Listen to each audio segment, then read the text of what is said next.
The Master Tavern Keeper's History of the Old World.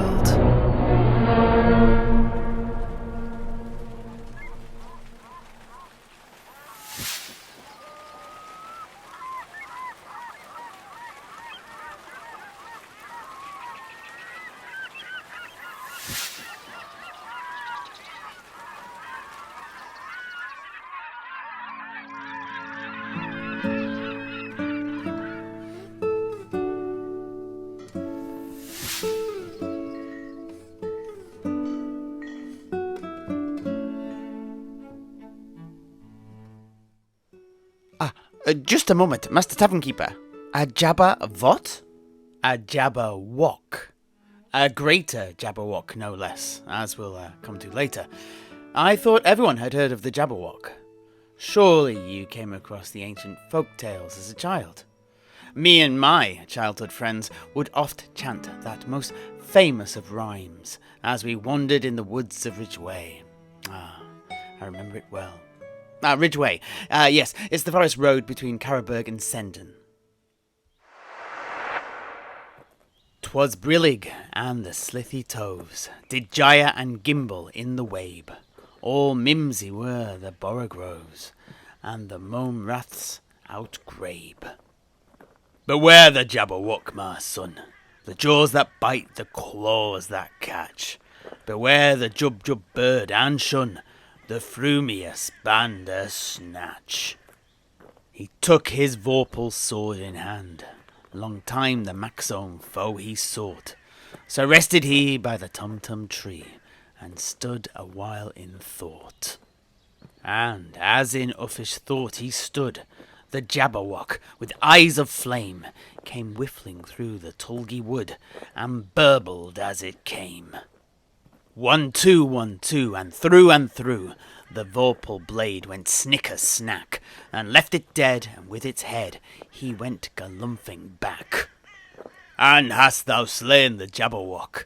Come to my arms, my beamish boy. O frabjous day, callooh, callay, he chortled in his joy. 'Twas brillig, and the slithy toves did gyre and gimble in the wabe. All mimsy were the borogroves, and the mome raths outgrabe. No. I'm sorry, Master Tavern Keeper. I know neither the stories nor the rhyme. Most of the old rhymes my grandpapa told me in Nordland involved either the sea monsters, or invaders from the sea. Och, I think I'm seeing a bit of a theme there, Heinrich. Oh dear, by Ranald's dice. Is no pun too low for you, my dear Master Alchemist? Och, to be true, when it comes to punning and wordplay, there are no depths to which I will not sink. But anyhow, to change paths, I'm afraid that your poem there was complete gobbledygook to me. Perhaps you could tell us plainly, what are these Jabberwocks? I see. Well, as I'm the only one in the know here, I think it's best I spill the beans. And as it happens, one of my best friends whilst I was at university, a very fine chap we nicknamed Slug, for his hobby of collecting, preserving and cataloguing slugs, by the way, happened to uncover a great deal about Jabberwocks as part of his studies. He told me all about them once, as we sat drinking in the Tap and Spile. The Tap and Spile, the city of Nuln, 1535. Alright there, Slug. Where have you been hiding? I haven't seen you since the end of Pie Week. And a good day to you as well, Sept. Why, what's the date today? Well, it's the eve of the coming of the dragon, Slug. What, already? Bloody hell. I've had my head in my books and scrolls. I've got to give a talk on Jabberwocks on the 33rd for my professors. It's all I've been doing of late. Initially, I was a bit apprehensive before I began researching, but the topic has actually completely absorbed me. They're fascinating, if horrifying things. Oh, really? I know the name of the creatures and a few old wives' tales, but I couldn't tell you any more than that. What have you found out? Why don't you tell me first? What have you heard? No point covering stuff you already know. Ah, well, my dear grandmother did tell me the following. Jabberwocks are terrible creatures with terrible claws, and terrible teeth in their terrible jaws. Each has a knobbly knee and turned-out toes, and poisonous fangs under their knobbly nose. Their eyes are orange, their tongues are black, with misshapen wings on their misshapen backs. Ah ha ha! Well, she wasn't wrong, but that barely scratches the surface. But if you are itching to know more, then I'm more than happy to scratch that itch more thoroughly for you. Ah, by all means, I'm all ears. Jabberwocks.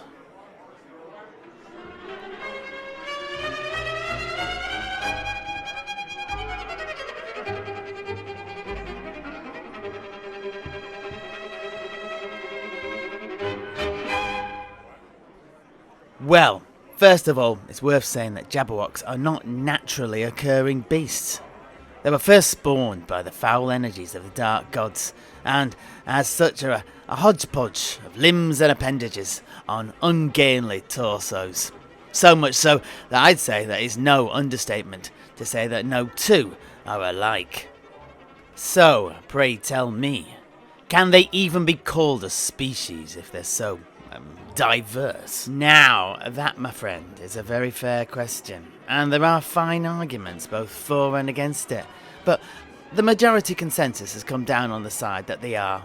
Furthermore, some scholars have even gone on to specifically class them into three subspecies: the lesser Jabberwock, the common Jabberwock, and the greater Jabberwock, based upon their relative strength and power, although all three share certain characteristics that still unify them.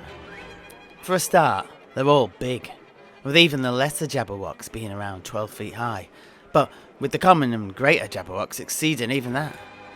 Each possesses a similar head, a beakless, vaguely avian thing with gaping, slavering maw framed by wrinkled reptilian wattles, perched upon a snaking, scrawny neck. Another bird-like feature most seem to possess are wings, although none of them can fly.